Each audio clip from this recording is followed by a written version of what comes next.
ഇപ്രാവശ്യം മൂഞ്ചി കാശ് തിരക്കൊന്നുമില്ല. കളക്ഷൻ പിടിക്കാൻ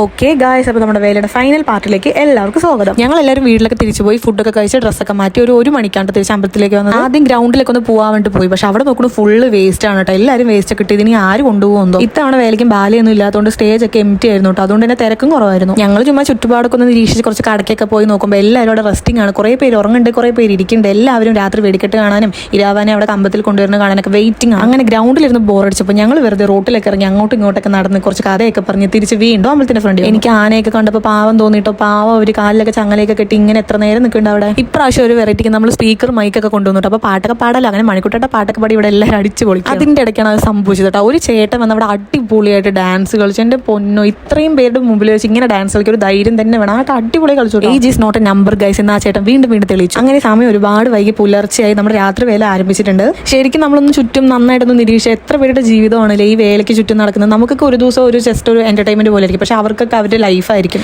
പിള്ളേരൊക്കെ വിശന്ന് അവസാനം മിച്ചറൊക്കെ എടുത്ത് തിന്നാൻ തുടങ്ങി. ഇവിടെ എല്ലാവരും പലതരത്തിൽ കഷ്ടപ്പെടുന്നുണ്ട്. ഈ കൊട്ടുന്നവർ കഷ്ടപ്പെടുന്നുണ്ട്, അതേപോലെ ഈ ആനപ്പുറത്ത് നിൽക്കുന്നവർ കഷ്ടപ്പെടുന്നുണ്ട്. എല്ലാവർക്കും ഓരോരോ കഥകളാണ്. അതുപോലെ ആന പാപ്പന്മാര് രാത്രി ഉറക്കമൊന്നും ഇല്ലാണ്ട് ആനയുടെ അടുത്തൊക്കെ കിടന്നുറങ്ങുന്നവര്. അങ്ങനെ നമ്മുടെ രാത്രി വേല ഏകദേശം ഒക്കെ കംപ്ലീറ്റ് ആവാറായിട്ടുണ്ട്. ഇനി നമുക്ക് ഇരാവാനെ അവിടെ നിന്ന് ഇറക്കിയിട്ട് നമുക്ക് കമ്പത്തിലേക്ക് കൊണ്ടുപോകണം. സമയം പുലർച്ചെ 4 മണി. പക്ഷെ തിരക്ക് നോക്കിക്കേ, എത്ര പേരാലേ വെയിറ്റിംഗ് ആയിട്ട് നിൽക്കുന്ന അവിടെ ഇത് കാണാൻ വേണ്ടിയിട്ട്. എല്ലാ ദിവസവും നമ്മൾ ഉറങ്ങാറില്ലേ, വർഷത്തിൽ ഒരു ദിവസം ഇതുപോലെ ഉറക്കം ഒഴിച്ച് നമുക്ക് ഈ ചടങ്ങൊക്കെ കാണുമ്പോൾ നമുക്കൊരു പ്രത്യേക സന്തോഷം തന്നെയല്ലേ ഗൈസ്. പിന്നെ ഞങ്ങൾ ഇവിടെ നിന്ന് നേരെ പോയത് ഏട്ടന്മാരുടെ കൂടെ വെടിക്കെട്ട് കാണാനായിരുന്നു കേട്ടോ. അത് കഴിഞ്ഞ് നമ്മൾ തിരിച്ചെത്തുമ്പോഴേക്കും ഇവിടെ ചടങ്ങൊക്കെ കഴിഞ്ഞു കേട്ടോ. ഇരാവാനെ ഉണ്ടാക്കിയ മണ്ണൊക്കെ ശേഖരിക്കാൻ ഒരുപാട് പേരോട് വെയിറ്റിംഗ് ആയിരുന്നു. അങ്ങനെ ഇത്തവണ നമ്മുടെ കൂത്താണ്ട് വേല അതിഗംഭീരമായി തന്നെ നടന്നു. അപ്പോൾ നമുക്കിനി അടുത്ത വർഷം കാണാം. Bye bye. ഇത്രയും നേരം എന്നെ സഹിച്ച എല്ലാവർക്കും എന്നെ നന്ദി രേഖപ്പെടുത്തുന്നു ഗൈസ്.